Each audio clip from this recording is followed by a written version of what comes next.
Қазақстанның ішіндегі қазір біздің мынау возврат капиталы комитетінің жұмыс істеп жатқан қарағанда 2 триллион теңге қайтқан. Бұл әрине аз. 2 триллион теңге, оның ішінде Дариғаның капиталы бар, оның ішінде Тимур Күлібаевтың капиталы бар.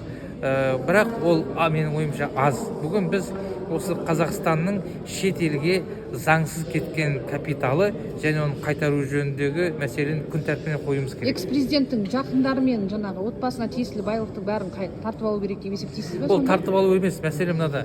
Егер шет елге кеткен, заңсыз кеткен бүкіл капиталдың барлығына анықтама жасалып, олардың қай банкте жатқаны анықталатын болса, және ол капитал шетелге заңсыз кеткені расталатын болса, онда ол Қазақстанның мемлекетіне, Қазақстанның халқына қайту керек. Бұл халықаралық процедура. Неге сіз білген мәліметті олар білмейді, жауап бар? Неге баяу жүріп жатыр?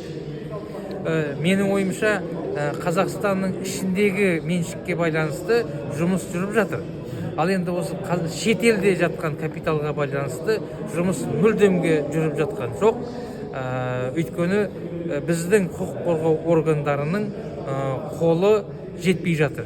Мынау 30 жылдың ішінде Қазақстанның құқық қорғау органдары осы кейбір шетелдік бизнесмендерге жаңағы қоқан-лоққы жасаған, сондықтан біздің юрисдикцияға шетелдің соттары бүгінгі таңда сенбейді.